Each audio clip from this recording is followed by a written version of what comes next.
India में एक नया ट्रेंड चल गया कि कुछ भी अनलॉफुल काम करो और उसके बाद वहां से जय श्री राम बोल के निकल जाओ।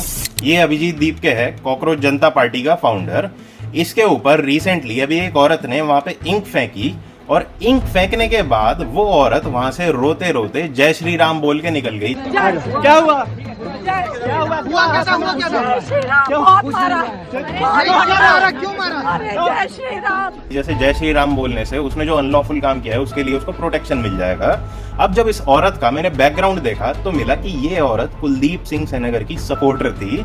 कुलदीप सिंह सेनेगर बीजेपी का यूपी से एमएलए जो उन्नाव रेप केस में कन्विक्टेड रेपिस्ट था, एक्यूज नहीं कन्विक्टेड। बकायदा कोर्ट ने पाया कि इसी बंदे ने रेप किया है।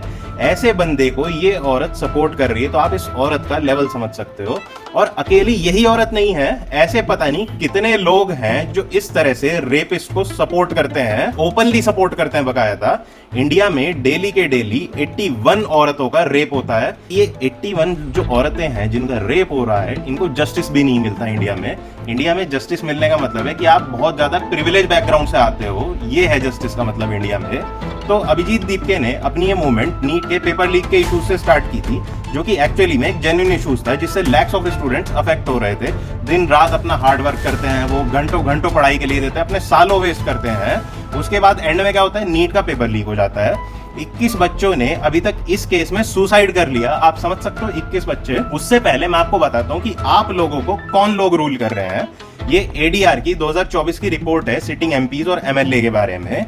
इस रिपोर्ट के अकॉर्डिंग जो हमारे पार्लियामेंट और जो हमारी विधानसभा है उनमें 151 लोग ऐसे हैं जिन्होंने क्राइम अगेंस्ट वुमेन कमिट कर रखे हैं, जिसमें से हाईएस्ट नंबर जो है वो बीजेपी के अंदर है 54 एमएलए एमपीज का, कांग्रेस के अंदर 23 और टीडीपी के अंदर 17। 81 औरतों का डेली के डेली रेप हो जाता है और ये एक दिन का काउंट है 81। जो सरकार 81 जो औरतें हैं इनकी परवाह नहीं करती, आपको क्या लगता है एक एग्जाम लीक की वजह से जो 21 बच्चे मरे हैं, क्या उस सरकार को उसकी परवाह होगी? अगर आप रिफॉर्म भी लाना चाहो सोसाइटी में तो इस तरह की औरतें जो रेपिस्ट को सपोर्ट करती हैं ये कभी रिफॉर्म आने ही नहीं देंगी। आप समझ रहे हो, नीट के पेपर लीक का मूवमेंट जो था ये बस एक छोटा सा जो हमारे सिस्टम में दिक्कत थी उसको सॉल्व करने के लिए था।